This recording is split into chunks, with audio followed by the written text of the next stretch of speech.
안녕하세요. 반갑습니다. 저는 유젠에서 CTO를 맡고 있는 김기열입니다.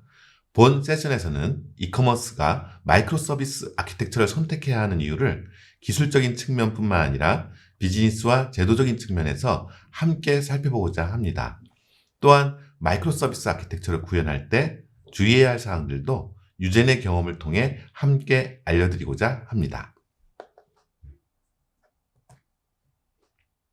제가 속한 유젠을 간략히 소개하면 2003년에 설립된 이커머스 솔루션 전문 기업으로 국내의 기업을 대상으로 다양한 온라인 쇼핑몰 구축 및 운영 서비스를 제공하고 있습니다.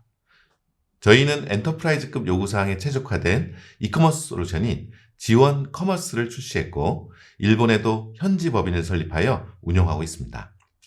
그리고 올해는 지원 커머스 솔루션을 클라우드 기반 플랫폼으로 고도화하여 지원 커머스 클라우드를 론칭하였습니다.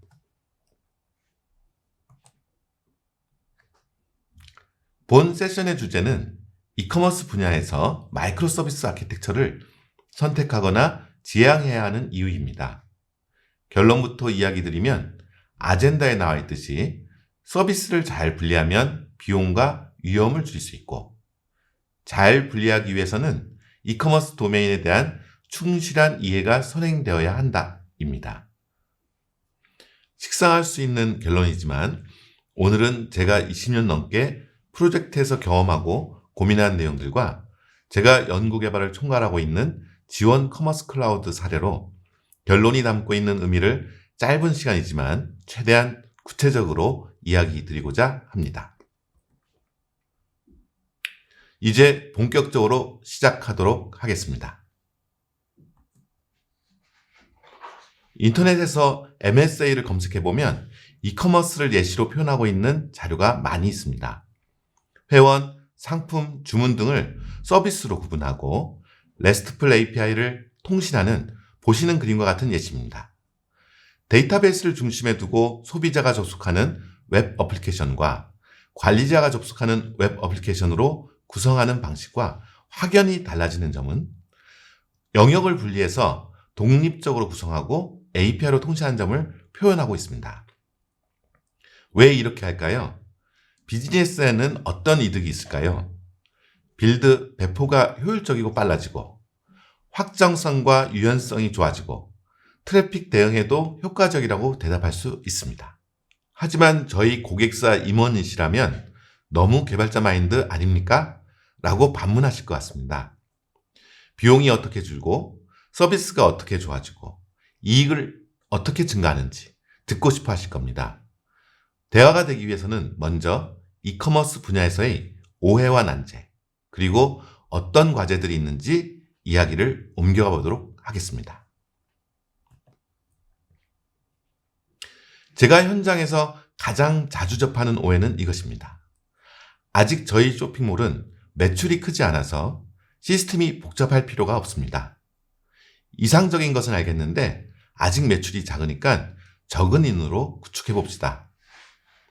저는 이커머스에서 SOA, MSA를 지향하는 조직 체계를 만드는 것이 개발 조직의 비용을 절감하지 못할 수 있지만 훨씬 효율적이라는 것은 이미 경험하고 있고 확신합니다. 오히려 고민은 각 파트별로 빌드 배포를 책임지고 비즈니스 요건에 대해 다른 파트와 커뮤니케이션하며 해결책을 만들어갈 수 있는 인재가 더 많이 필요해지겠구나입니다. 어떻게 인재를 확보하고 육성할지는 참 어려운 과제입니다. 제가 온라인 쇼핑몰 기술 책임자라면 적극적으로 IT 기업으로 전환해야 하는 것인지 아니면 플랫폼 전체를 전문 기업에 위탁해야 하는 것인지 고민할 것 같습니다. 그럼 다시 오해로 돌아가서 이커머스 애플리케이션의 규모는 매출과 비례할까요? 화면에는 제가 요구받아왔던 일반적인 요건들을 단어로 나열을 해보았습니다. 단어 하나하나가 많은 세부 기능을 요구하지만 주요 단어들만 뽑아보았습니다. 쇼핑몰을 매출이 크지 않아서 시스템이 복잡할 필요가 없다고 하신 분에게 이 중에서 빼도 될 기능이 있는지 물어보았습니다. 그분의 대답은 이 정도 기능은 이커머스의 기본 기능 아닌가요? 였습니다. 이커머스 시스템은 실물, 돈, 정보 서비스가 한데 어우러진 시스템입니다. 그리고 온라인 마케팅, 라이브 커머스, AI, 빅데이터 등 매우 다양한 기술을 포괄하고 있는 시스템입니다. 저는 IT 종합 예술이라고 말하고 있습니다. 이커머스는 원래 많은 기능이 요구됩니다. 그래서 잘 나누어서 개발해야 됩니다. 원래부터 MSA 같은 모습을 지향하는 시스템입니다.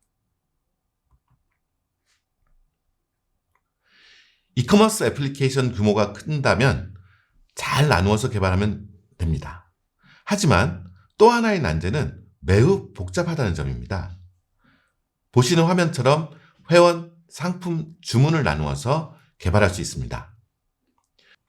흰색 폰트까지는 독립적인 진화가 가능해 보입니다. 하지만 다양한 판촉을 강화하면서도 과도한 혜택은 줄 수는 없다는 고민에서 노란색 폰트의 요구가 증가하기 시작합니다. 예를 들어보면 B2C 쇼핑몰이라 임직원을 고려하지 않았는데 임직원을 고려하게 되고, 상품에 임직원 전용 상품을 추가하고 주문에서도 추가했는데 이번에는 임직원을 계열사와 협력사 그리고 부서마다 다른 할인율이 적용되길 원한다고 합니다. 그리고 할인 금액에 제한이 없으면 악용 사례가 나올 수 있어 연간 할인 한도도 있어야 하고, 이 하나의 요건만 보아도 회원 상품 주문의 데이터베이스가 서로 연결되어야 하거나 동시에 수정해야만 하는 일감이 쏟아집니다. 결국 나누었기 때문에 오히려 비효율적으로 돌아가야 하는 일들이 발생합니다. 그러나 덜 복잡하게 하기 위해서 고객 편의성과 비즈니스를 포기하기는 정말 쉽지 않습니다. 전체적으로는 더 복잡해질 수 있습니다. 하지만 복잡성도 나눌 수 있습니다. 이 정도의 크기의 복잡성들이 서로 어떻게 연결되는지 명확히 하면 그나마 기능을 추가하거나 버그를 수정하기가 수월해집니다. 그래서 효율적이라고 이야기할 수 있습니다. 그래서 MSA까지는 아니더라도 이커머스 개발자라면 화면과 로직을 분리하고 기능을 모듈화하기 위한 노력을 우리나라 인터넷 쇼핑몰이 최초로 오픈한 1990년부터 지금까지 계속해왔습니다. 그리고 그 경계의 모호성으로 많은 시행착오를 해왔습니다.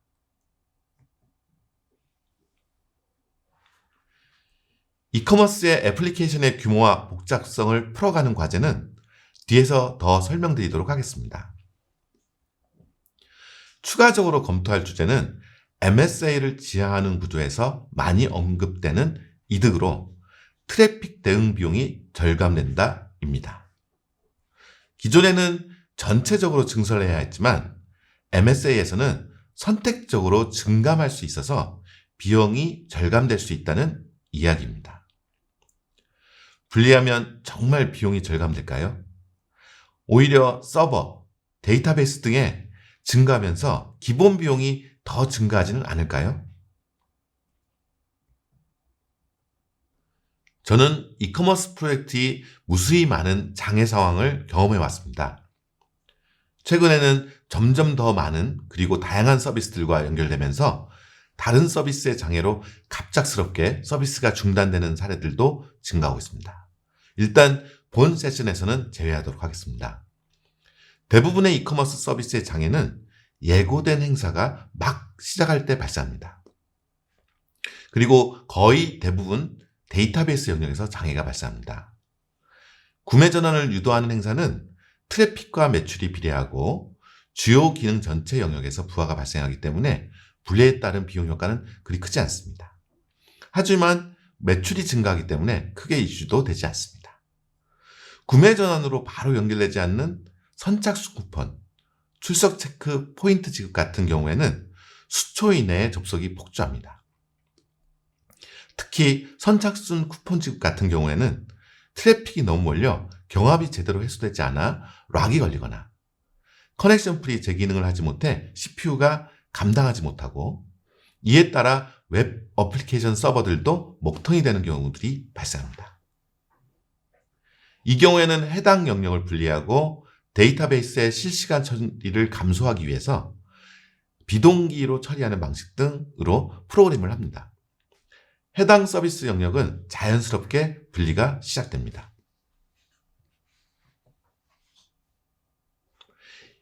이벤트 외에도 다른 서비스들도 분리하고 증설도 하지만 막상 행사가 시작되면 전체 시스템이 동시에 부하가 급증하는 실수가 자주 발생합니다. 알고 보니 헤드와 푸트에 실시간 쿼리가 작동하는 영역이 남아있었고 생각도 못한 사용자별 체크본 상품 기능은 데이터베이스에서 가지고 있었던 걸 놓친 겁니다. 물론 각각의 API 개발자는 최고의 성능이 나오도록 노력해야 합니다. 그럼에도 인프라 비용 절감의 측면에서 개발 방안을 고민하고 대안을 검토했는가입니다. 그건 개발자가 알아서 할 문제로 외면한 것은 아닌가입니다. 물론 HTML, 데이터 캐싱 등의 기술적인 방법으로 일부 문제는 해결할 수 있습니다. 다만 중요한 시사점은 서비스 관점에서의 분리도 중요하지만 API를 호출하는 화면과 타 시스템에 대한 분석과 표준화 및 구조화가 장애 감소와 비용 절감에 있어서는 매우 중요했다는 경험입니다.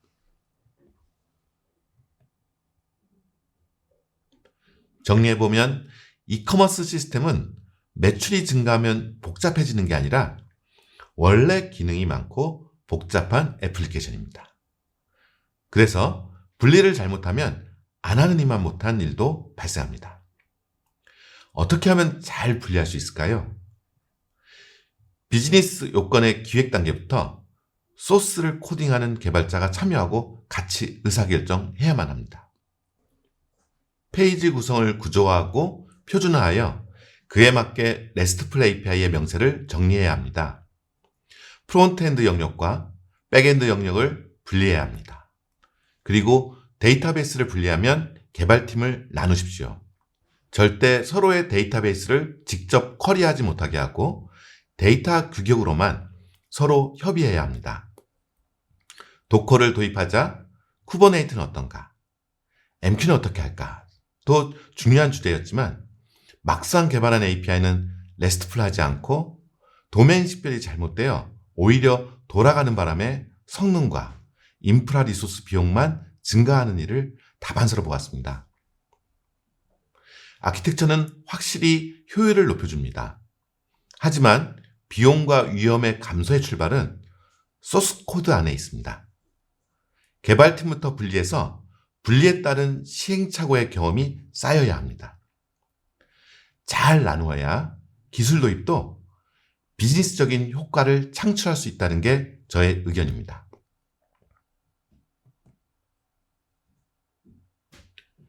저는 온라인 쇼핑몰 서비스가 처음 한국에서 시작하던 시점부터 현재까지 이커머스 솔루션을 연구 개발하는 프로젝트를 리딩해왔습니다. 한국, 일본, 미국, 동남아 등에서 다양한 이커머스 시스템 구축 프로젝트를 수행해왔습니다. 이커머스 분야에서 ASP, 홈플러스, 자바, EJB, CBD, 현재는 SOA, MSA까지 소프트웨어 엔지니어링 혁신을 가장 앞서서 도전하고 시행착오를 거듭해왔던 한 사람으로서 저의 경험을 압축해서 공유하고자 합니다. 지원 커머스 클라우드로 구축된 제로그램 사이트는 기본에 충실한 규모의 쇼핑몰 사이트입니다. 소비자가 접속하는 화면은 약 110여 개로 구성되어 있습니다. 회원 가입하고 상품 보고 장바구니 담고 주문하는 화면만 보면 그리 크게 많아 보이진 않습니다. 다만 전체 화면 구성의 40%가 마이 페이지 메뉴 안에 숨겨져 있습니다. 실제 구매하고 시세 반품 교환해보지 않고는 만나볼 수 없는 화면이 40%가 넘습니다. 그리고 온라인 쇼핑몰을 관리하기 위해 접속하는 사이트는 약 350여 개 화면으로 구성되어 있습니다. 그중 전자상거래 관련 로직이 타이트하게 연결되어 동작해야 하는 화면이 60%가 넘습니다. 이커머스, 즉 전자상거래 사이트는 상거래 주체인 고객이 상거래 대상인 재화 및 용역을 계약하고 철회하는 서비스입니다. 그럼 이제부터 전자상거래 관점에서 다시 앞에서 예시로 든 회원, 상품, 주문을 해석해 보도록 하겠습니다. 이커머스 시스템 구축 때문에 제가 찾아보는 법은 14개 정도이고 법에서 파생된 시행령, 규칙까지 포함하면 27개 정도가 됩니다. 그 중에서 이커머스에서 핵심적으로 고려해야 되는 관련 법령으로 3개가 있습니다. 전자상거래법, 개인정보보호법, 전자금융거래법. 회원은 2가지 속성으로 구분할 수 있습니다. 가입, 로그인, 비밀번호 찾기, 탈퇴와 관련된 회원 계정의 측면. 상거래의 주체로서 쿠폰, 포인트를 소유하고 상거래 대상과 연관하여 판촉 정책을 설정하는 주문자의 측면. 이 회원의 2가지 측면은 나누어서 서비스를 구성하기를 권장합니다. 개인정보보호법 중 전자상거래법에서 예외 조항으로 보존해야 하는 정보용을 나누는 것이며 회원 정보와 주문 정보를 혼용해서는 안 됩니다. 그리고 비즈니스의 변화에 따라 그룹사 또는 온오프라인 통합 멤버십으로 변경됐을 때 또는 회원 제도를 과감하게 SNS로만 운영하는 경우를 대비할 수 있도록 분리해야 됩니다. 그럼 2개의 정보는 어떻게 동기화해야 할까요? 데이터베이스를 연동하여 동기화하는 방식은 하지 않기를 강하게 권장합니다. API 기반으로 구현할 수 있습니다. 필요에 따라서는 AWS의 MSK 같은 데이터 스트리밍 기법을 활용해서 문제를 해결해 가야 합니다. 그럼 상품은 어떨까요? 상품은 전자상거래법, 표시광고법 등을 고려할 때 화면에 표시되고 다양한 방식으로 판촉 정보를 사이트에 게시하는 영역과 상거래의 대상이 되는 영역으로 구분하기를 권장합니다. 재화를 판매하기 위해서는 재고 등 수량의 통제, 그리고 가격과 각종 판촉 정보를 설정하고 주문 시 구매자와 연결되어 최종 결제 금액이 계산되어야 합니다. 반면 카탈로그라고 호칭되는 정보는 검색의 결과 메인 페이지의 한 영역의 목록으로 표시되고 카테고리 상품 목록 등 다양한 영역의 상품의 표시 정보, 아이콘, 가격, 품절 여부를 노출해야 합니다. 이 경우에는 빠른 페이지 로딩 속도를 높이기 위해 복잡한 실시간 계산을 최소화하기 위한 다양한 방법이 요구됩니다. 다른 방식의 데이터베이스를 활용되기도 하고 성능을 높이기 위해 웹페이지나 API를 개발하는 방법도 달라져야 합니다. 다양한 디바이스로 확장하고 서비스를 확장하기 위해서는 SPA, 헤드리스 CMS, 웹빌딩 도구 등 프론트엔드의 여러 가지 연구 개발을 지원하는 것이 백엔드 API 또 하나의 역할입니다. 마지막으로 주문입니다. 비대면 상거래의 특징은 오프라인 매장과 달리 결제하면서 바로 상품을 수령하지 않습니다. 물건을 들고 가서 반품하고 바로 환불받지 못합니다.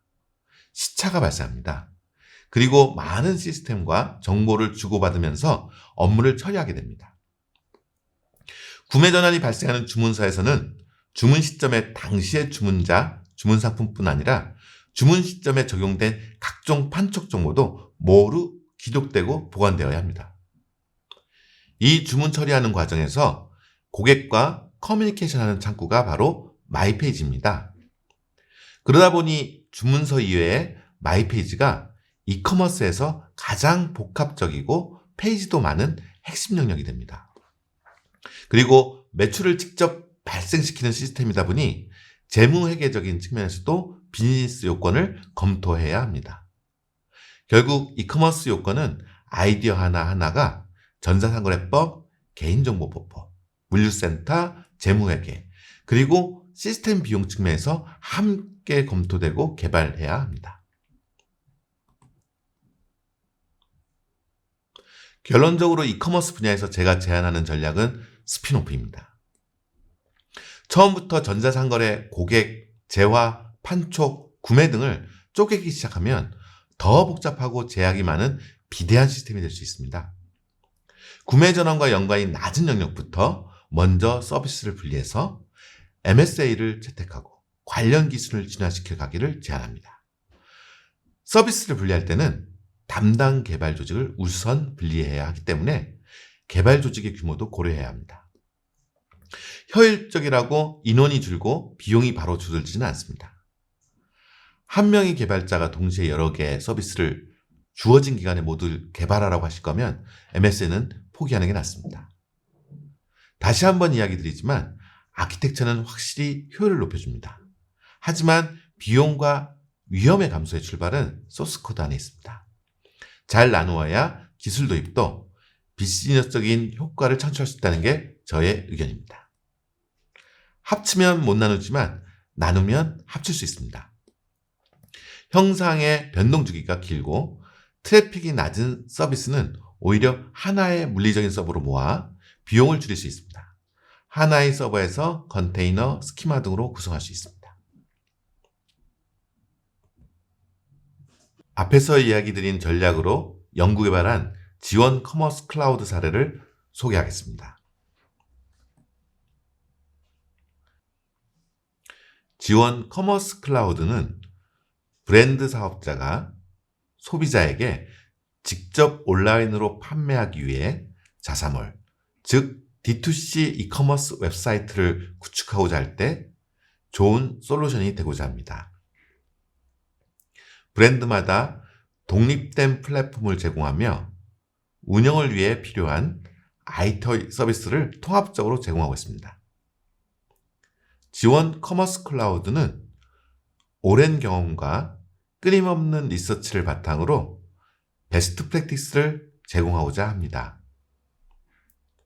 그리고 성장하는 비즈니스 규모에 걸맞는 시스템의 성능, 보안, 그리고 기간 시스템 및 서드파티 서비스와의 다양한 유기적인 연계 방안도 제공하고 있습니다. 이커머스 관점에서 유입, 소비자의 쇼핑 행동과 주문 처리 과정의 모든 데이터를 통합적으로 수집하고 탐색적으로 분석하여 진단할 수 있습니다. 이를 통해 운영자에게는 인사이트를 제공하고 고객에게는 맞춤 서비스를 제공할 수 있습니다. 글로벌 브랜드가 아시아 지역의 온라인 비즈니스를 강화하고자 할 때, 그리고 국내 브랜드가 해외에 진출하고자 할 때 가장 좋은 대안이 될 것입니다.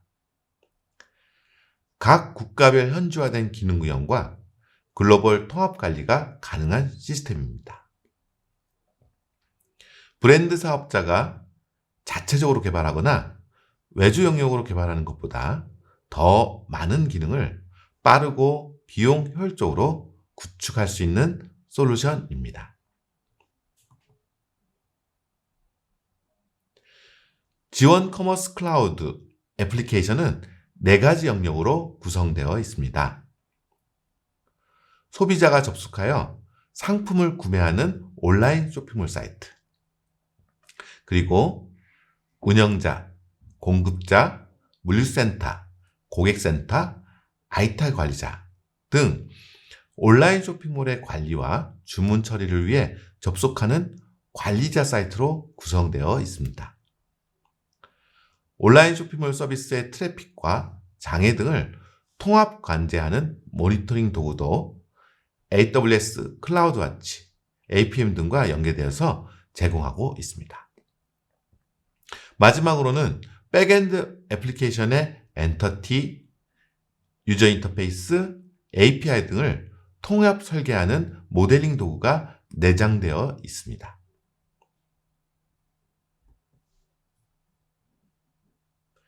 지원 커머스 클라우드는 고객사별로 맞춤 개발되는 화이트박스 영역과 공통으로 업그레이드되는 고유 영역인 블랙박스 영역으로 분리되어 소스와 배포가 관리됩니다. 블랙박스 영역을 구성하는 서비스는 6가지 서비스로 구분되어 구성되어 있습니다. 회원의 계정과 고객센터 영역, 상거래 영역, 카탈로그 등 사이트 전시 영역, 시스템 영역, 분석 영역 등으로 구분되어 있습니다. 해당 영역의 서비스는 추가 비용 청구 없이 지속적으로 기능 업데이트를 제공하고 있습니다. 화이트박스 영역은 고객사별로 맞춤 개발이 가능합니다. 고객 화면은 브랜드의 아이덴티티를 담아낼 수 있도록 자유롭게 개발할 수 있습니다. 저희는 기본적으로 Vue.js를 채택하고 있지만 변경 가능합니다.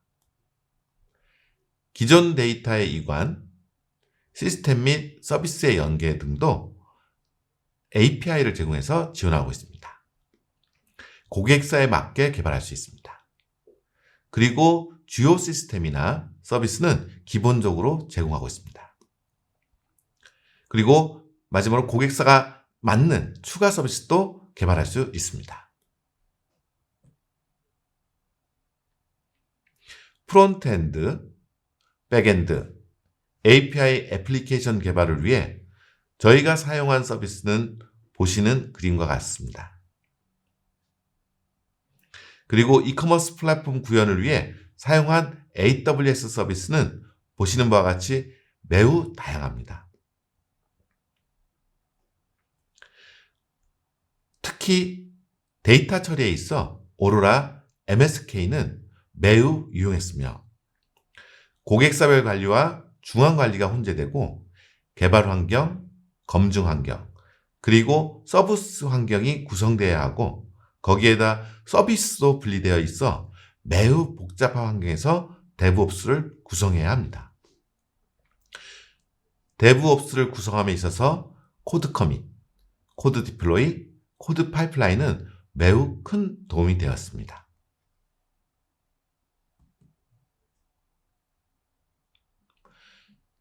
지원 커머스 클라우드로 구축된 온라인 쇼핑 운영 환경 구성은 다음 그림과 같습니다. 앞에서 언급했던 AWS 서비스를 고객사별 별도로 생성하여 운영하고 있습니다. 개방 영역과 접근 통제 영역, 그리고 외부 시스템과의 통신을 위한 구성에 라우트 53, VPC, ALB, NAT 게이트웨이, API 게이트웨이 등을 사용하고 있습니다. UI 애플리케이션 영역, 화이트박스 영역, 블랙박스 영역은 필요에 따라서 EC2 기반으로 SOA를 구성하거나 ECS 기반으로 컨테이너를 구성하여 서비스하고 있습니다.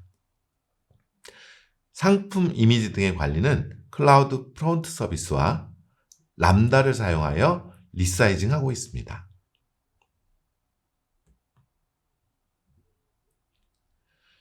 솔루션을 개발하는 중소기업의 연구 개발 조직이 감당하기에는 너무 많은 기술 과제들이 이커머스 분야에 있습니다.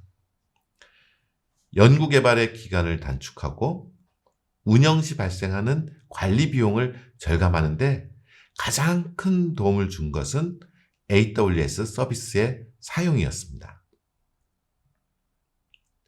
지원 커머스 클라우드는 이커머스 플랫폼의 베스트 프랙티스를 담는 마이크로 서비스 아키텍처를 AWS를 기반으로 가장 효율적이고 효과적으로 구현할 수 있었습니다. AWS와의 협업을 통해 한국 이커머스 솔루션 시장만이 아니라 저희가 목표로 하는 아시아를 넘어 글로벌 시장으로 나아갈 수 있다는 꿈을 실현시켜 가고 있습니다. AWS 이노베이트 현대적 어플리케이션 특집 온라인 컨퍼런스에 참석해 주셔서 대단히 감사합니다. 더 나은 세미나를 위해서 설문에 꼭 참여해 주세요. 이번 행사를 통해 여러분에게 꼭 필요한 정보 얻으시길 바랍니다. 감사합니다.